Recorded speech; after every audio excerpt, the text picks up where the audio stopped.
ไม่สูงค่ะเมื่อได้เป็นวันที่7เดือนธันวาคมที่4ปี2026ในตอนในมีข่าวภูมิพลพรเขาที่เงียบก้มโตโกนคอกล้ารับส่งก้นเมื่อวันที่6เดือนธันวาคมที่4ปี2026มีข่าวว่าออกมาว่าภูมิพลพรเสียปีและฝ่ายเกี่ยวข้องไล่โฮมกันเสียก็ที่เงียบก้มโตไล่ดีรีสอร์ทที่หนึ่งอันมีไว้อยู่ที่เจเวนสิรินธรเจดอนอุบลราชธานีเนี่ยค่ะตั้งฝ่ายภูมิพลพรเขานั้นตีไล่ก้นฮอกล้าจือห้องว่า นายวัฒนาอายุไล32ปีค่ะเหลือเสือนั้นก็ครบทบหันป้าก้นหยานเมืองเป็นเจ้าเล้าว8กอบผู้ใจหากอบผู้ยิ่ง3กอบเมื่อพ้องตีเจอเขาหางแฮนเตต่อส่งกันกว่าที่ตั้งปอตอนแลนลิ้นเปิดดาปอกเฮิรนพ้องข้าวซ่อนน้ำเลินหาในออก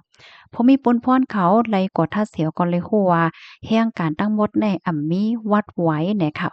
กำนันแห่งการเนี่ยก็ย่อมรับว่าไล่รวมเข้ามาเหตุการณ์ที่เมืองเกาะกงเทพและ หิมห้อมค่ะปยกจางโลดตูในคณะหับเขาเหี่ยวก็ส่งตั้งพอตอนแหลนลิ้นเฮ็ดไหนเขาลองเฮ็ดตั้งสร้างเขาได้ก็มันได้มีนายนาปล่อยจ้าจ่องหญ้าตั้งเฮิรนสีลำ TikTok ค่ะเนาะเหมือนจังดังว่า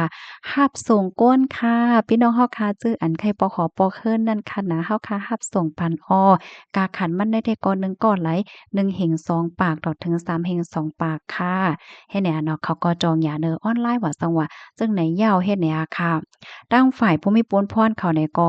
ไล่ตองถามตีก้นฮอก้าค่ะเนาะก้นฮอค่าเนี่ยก็ลาดว่าเขาเนี่ยก็เลยติดต่อกับสืบกันตั้งนายนาป้อยจ้าจื้อห้องว่านายตีเนี่ยค่ะว่านะ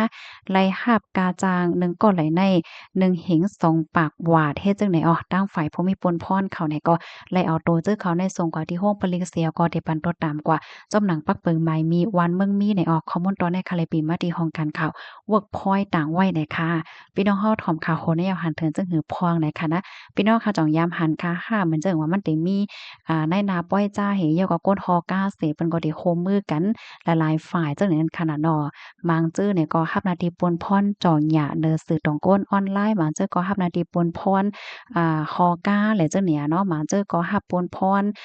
จอยเกี่ยวปันตั้งพอตอนแดนดินว่าสังว่าเจ้าไหนเนี่ยค่ะนะ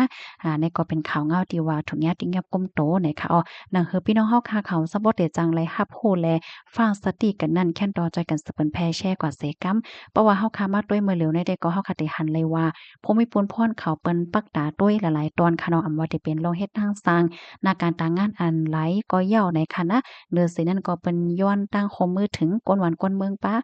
สั่งว่าฮบทบหันลองเฮ็ดทางสร้างอัน